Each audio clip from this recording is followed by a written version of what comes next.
आता ब्रेकनंतर बघूया. Central kitchen मधून येणारं जेवण निकृष्ट दर्जाचं असून त्यात चक्क अळ्या आढळून आल्याचा आरोप करण्यात आलाय. नाशिकच्या पेठ रोडवरील एका शाळेच्या विद्यार्थ्यांनी या विरोधात अन्नत्याग करत उपोषणाचं हत्यार उपसलं. शाळेतील 300 पेक्षा जास्त विद्यार्थ्यांनी भोजनगृहात ठाण मांडत जोपर्यंत चांगलं जेवण मिळणार नाही तोपर्यंत उपोषण सुरूच ठेवण्याचा निर्धार विद्यार्थ्यांनी व्यक्त केलाय. या संदर्भात आढावा घेतलाय आमचे प्रतिनिधी निलेश पवार यांनी.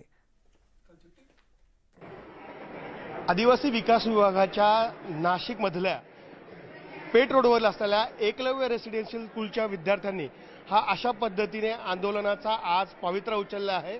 सकाळपासून एकलव्य रेसिडेन्शियल स्कूलच्या जवळपास 300हून अधिक विद्यार्थ्यांनी निकृष्ट दर्जाचं जेवण मिळत असल्यामुळं आज सकाळपासून जेवणावर बहिष्कार टाकत खऱ्या अर्थानं ठिय्या आंदोलन मांडलं आहे.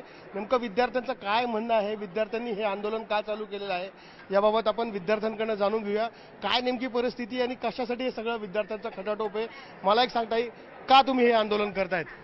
कारण आम्हाला जेवणच चांगलं येत नाही. दररोज वरणामध्ये आळ्या निघतात. काल रात्री सुद्धा असंच झालं, आज सुद्धा असंच झालं. किती आंदोलन केले तरी जेवण चांगलं येत नाही. जोपर्यंत जेवण चांगलं येत नाही ना तोपर्यंत आम्ही जेवणारच नाही, नाहीतर रस्त्यावर डायरेक्ट उतरू. ऍपल सडलेले असतात, अंडे बाकीचे कच्चे असतात.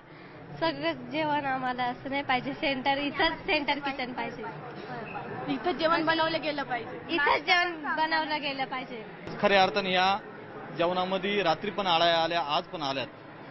महिन्यापासून ह्या जेवणामध्ये सतत आळ्या येतात, सतत विद्यार्थी तक्रार करतात. परंतु ह्या कमिटीचे जे अध्यक्ष आहेत आयुक्त नयना गुंडे यांनी ह्या आंदोलनाची दखल पण घेतलेली नाही. वेळोवेळी तक्रारी करू नये. आज सकाळपासून आम्ही संपर्क साधतोय की विद्यार्थी जेवलेले नाही, तुम्ही व्हिजिट द्या.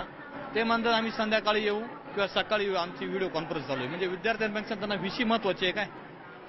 आज विद्यार्थी आहे म्हणून ते तर जोपर्यंत हे सेंटर किचन बंद होत नाही, इथं जेवणाची व्यवस्था होत नाही, तोपर्यंत हे विद्यार्थ्यांचं अन्नत्याग आंदोलन चालू आहे. त्या आंदोलनाला आम्ही पाठिंबा दिलेला आहे. विद्यार्थ्यांनी सकाळपासून घेतलेल्या उपोषणाचा पवित्रा खऱ्या अर्थानं याची दखल अद्यापही आदिवासी विकास विभागानं घेतली नसून याबाबत आता काय कारवाई होते हे पाहणं औत्सुक्याचं ठरणार आहे.